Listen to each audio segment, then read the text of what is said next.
Good evening and welcome to BATV News. I'm Andrew Laidley. Prime Minister Andrew Holness says rising tourist numbers means more responsibility. However, he warns that this growth should not be achieved at the expense of the environment. The Prime Minister was speaking during the opening ceremony of the 27th staging of the Jamaica Product Exchange JPEX Expo on Sunday. Anthony Morgan reports. Prime Minister Andrew Holness says while there is cause to celebrate the record $2 billion in gross foreign earnings from tourism for the first 8 months of 2017, Jamaicans should be reminded that it also means greater responsibility. Responsibility to promote our common values and responsibility to work together, as only through partnership we will succeed.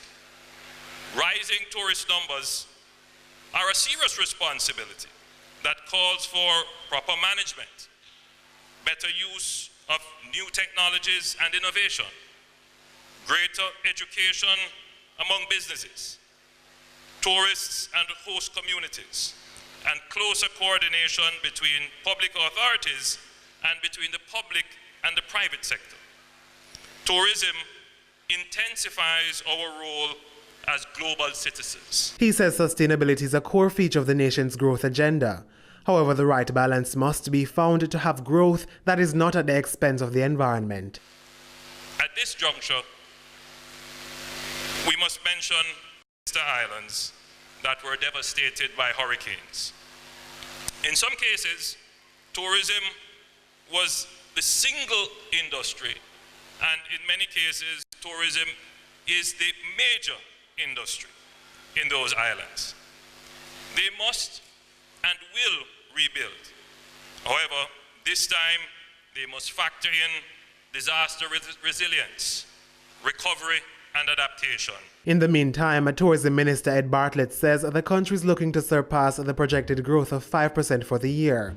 He says Jamaica has also recovered fully from the recent shutdown of the airspace caused by a lightning strike that affected operations at the Jamaica Civil Aviation Authority. Already, we are trending at 7% for the year.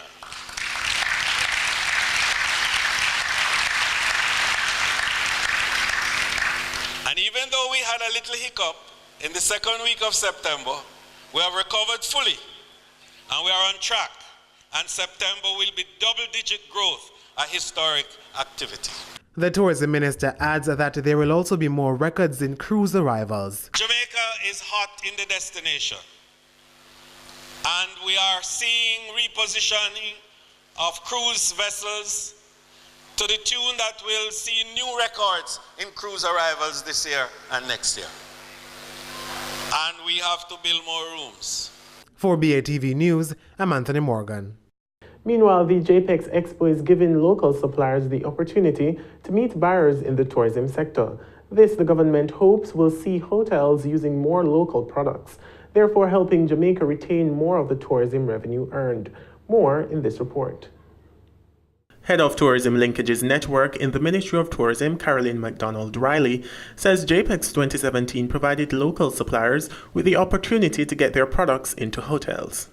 She says it was also part of the government's effort to have Jamaica retain more of the tourism dollar earned here. We have a number of suppliers such as the Jamaica Manufacturers Association, the Jamaica Business Development Corporation, which really involves a lot of small players in terms of crafting items. We have the Ministry of Culture, that is also an umbrella ministry to a number of agencies, including entertainment, which serve the tourism industry. We have other suppliers, but the idea is how can our suppliers get closer to the industry. So every time there's an opportunity where we can meet with the sector in a wholesale way, we bring our partners with us so that the supply chain can be closer identified. Meanwhile, Executive Director of the Jamaica Manufacturers Association, JMA, Imiga Breeze McNabb, says their role as a partner for the expo was to give their manufacturers a platform to pitch to hoteliers. She says some 13 members of the association from the food, agro, and cosmetic sectors were on location. There are a lot of initiatives that we participate in, as well as one of them being the speed networking initiative, where we actually get to meet face-to-face with the hoteliers, the purchasing managers, and we're able to actually sell and tell them why they should carry our products in their hotels. And marketing officer at the Jamaica Business Development Corporation, JBDC, Helen Watt, says their mandate fits in with the work of the Linkages Network. She says small and medium-sized businesses will also benefit from the expo. They wouldn't be able to afford to come to JPEX on their own, so we're here representing them.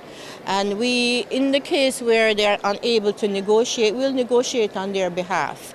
And we know them intimately, so what we would do is ensure that the quantities that we take orders for are the quantities that the supplier can manage to be able to deliver a quality product. And what we also ensure is that the product is authentic Jamaican. In the meantime, the owner of Smart Choice Farm says he was using the expo to get in the tourism market with his recently launched pepper sauce line. We're now in the stores. We're now trying to get into the gift shops. We have the airports. We have a couple of gift shops around the country. And we're selling to hotels. We're selling gift packs to hotels. We have big hotels signed up already. And we're looking for more. What we do is unique type of Scotch bonnet pepper sauces. The uniqueness is we grow this pepper ourselves. We use no preservatives. We add no water. We add no cornstarch back. We don't dilute. We don't use GMO. We don't add no sugar. We're absolutely healthy. For BATV News, I'm Andrew Laidley. Montego Bay, Jamaica MBJ, which operates Sangster International Airport, says the upgrading of the facility will help to position the airport as a key player in the economy. MBJ has signed a memorandum of understanding with the Airports Authority of Jamaica to expand and upgrade the existing runway. The project, which falls under a major improvement plan for the facility, includes expansion and upgrading of the existing terminal building, in addition to the provision of additional parking spaces to the western end of the facility. MBJ says the expansion of the runway will enable the airport to accommodate larger aircraft. Meanwhile, it's estimated that Sangster International will welcome more than 4 million passengers this year. That's a little more than the 3.95 million passengers welcomed last year. And still to come, Kamina Johnson-Smith raises more concerns at the UN General Assembly. The details after the break.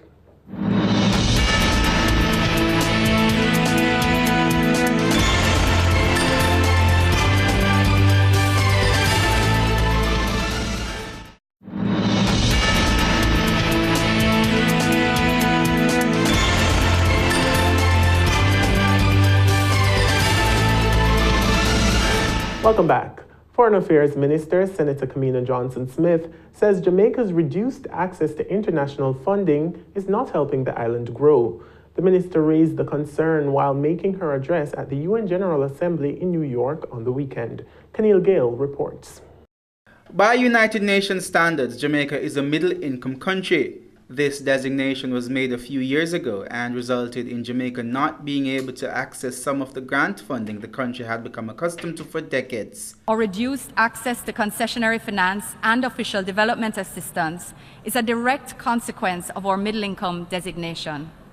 We contend that the use of GDP per capita as the sole criteria to graduate countries such as ours from concessionary finance represents an inadequate and inaccurate measure of a country's true development status. She says the middle-income designation has become problematic as it prevents Jamaica from accessing more funding to sustain the country's economic growth. Accordingly, middle-income countries face the risk of having their hard-won socioeconomic gains reversed as a result of loss of well-needed financial support and precisely at the time they need to consolidate and build on the gains they have made.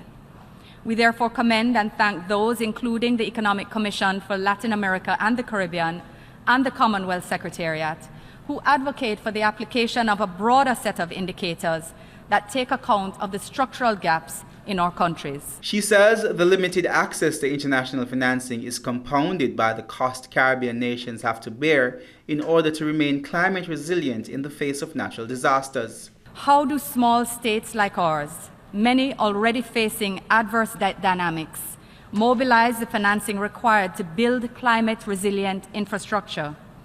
To do so, it is imperative that we identify both grant funds and concessionary financing that can support investment in resilient infrastructure over the long term. For BATV News, I'm Keneal Gale. Territory leader at PricewaterhouseCoopers Jamaica, Leighton McKnight, says there are some shortcomings with the island's public sector accounting standards. He says the private sector is doing well in terms of compliance with the global standard, but the public sector is lagging behind. More in this report from Nordia Francis Williams.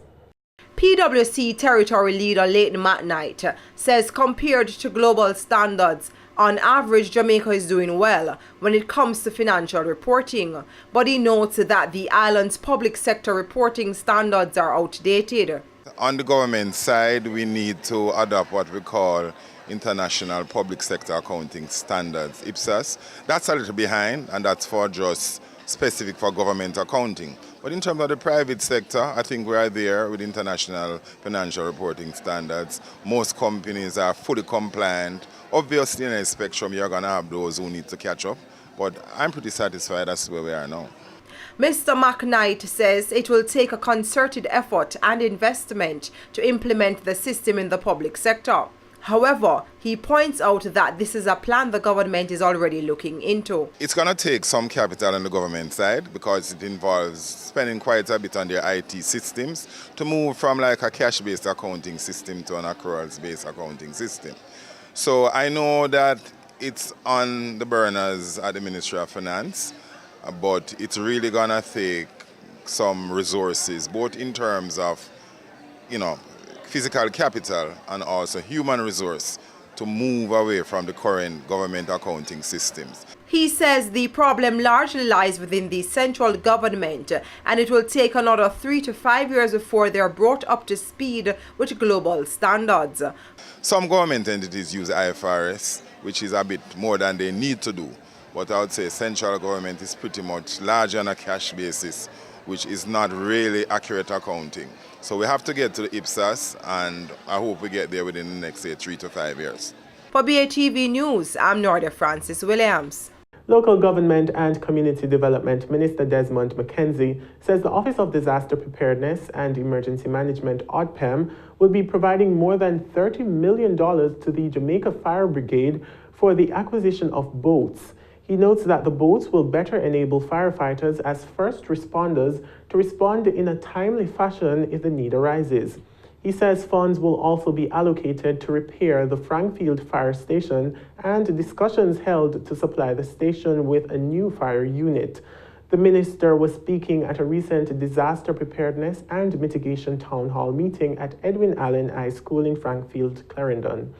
Meanwhile, the minister in his address implored the citizens of Clarendon to pay their property taxes, noting that Clarendon is at the bottom of the list when it comes to property tax compliance. Minister McKenzie pointed out that property taxes are needed to enable the provision of essential services such as garbage collection and street lighting. He advised that persons who cannot make all their payments at once should do so in installments. And stay with us, regional and international stories are next.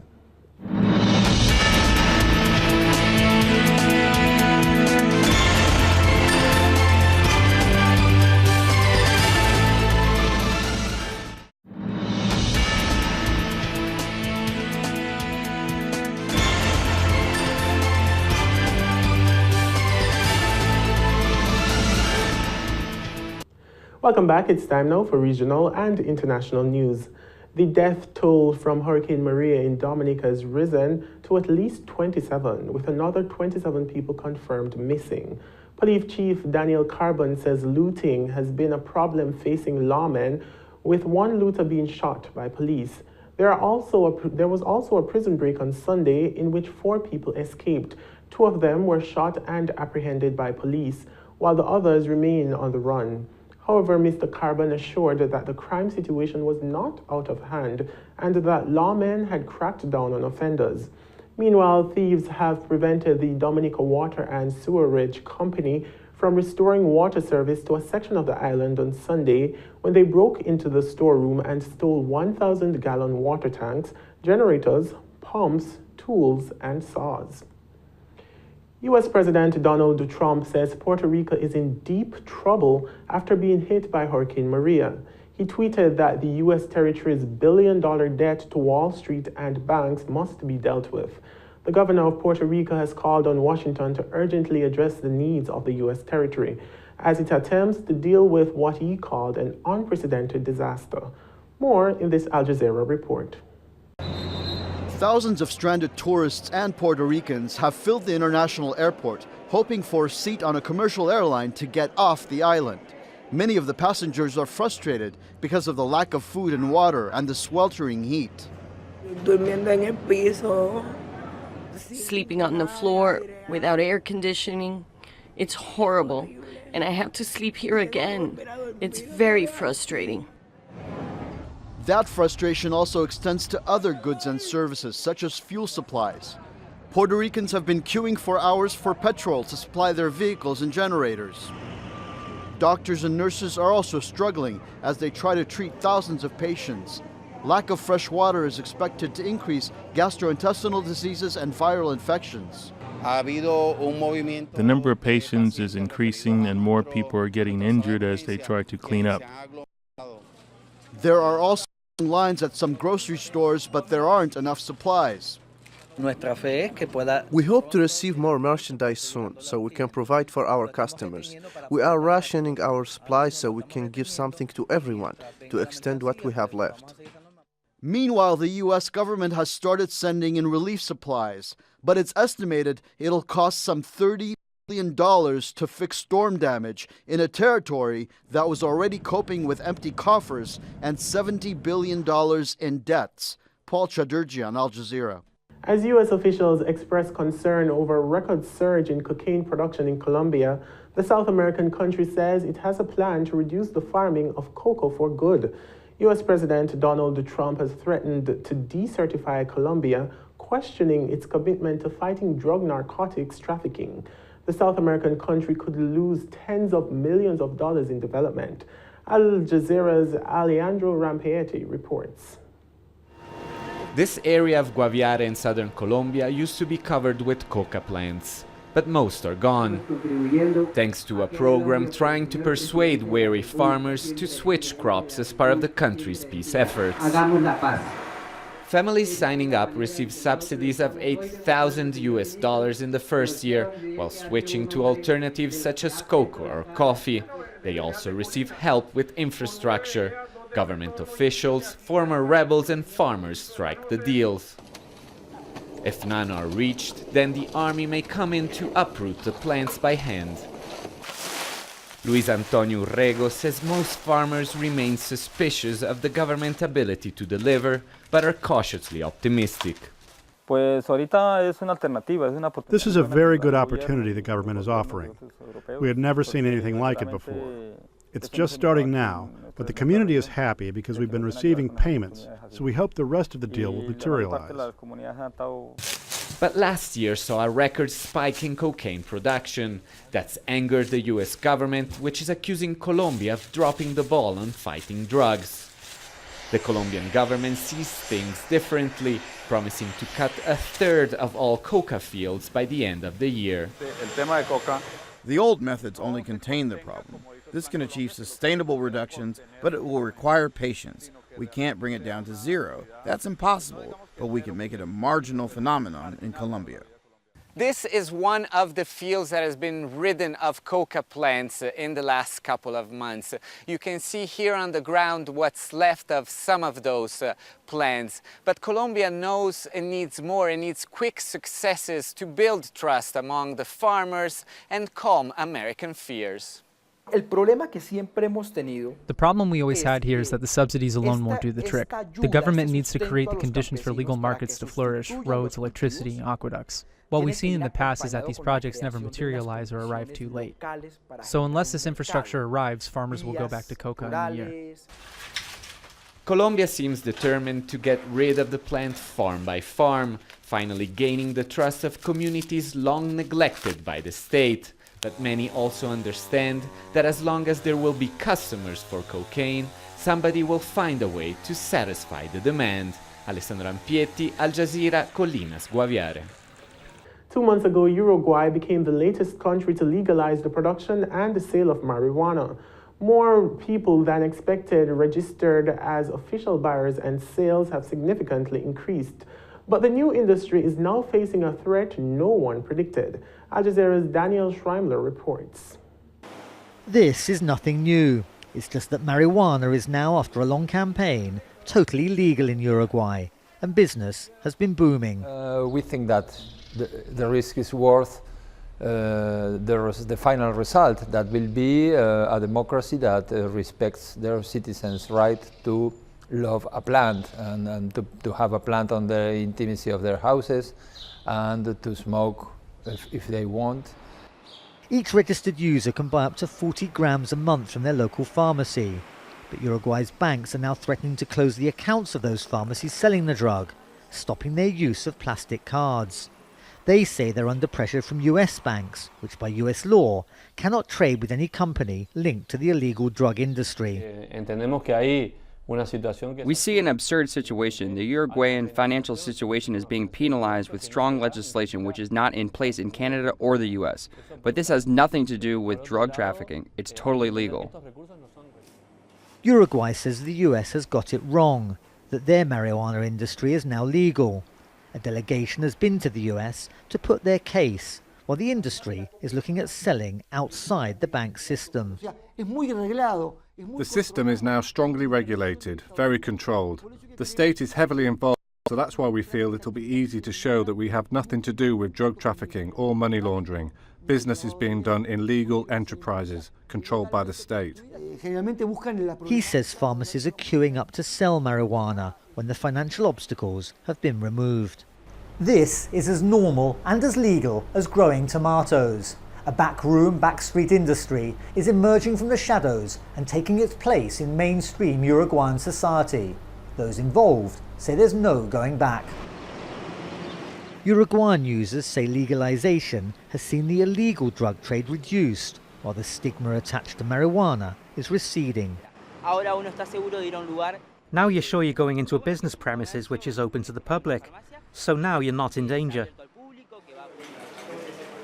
The move still has opponents, both here and abroad, but Uruguay's growers and smokers say marijuana use is now so normal, many are wondering what all the fuss was about. Daniel Schreiner, Al Jazeera, Montevideo. Talking Stocks is after the break. Stay with us.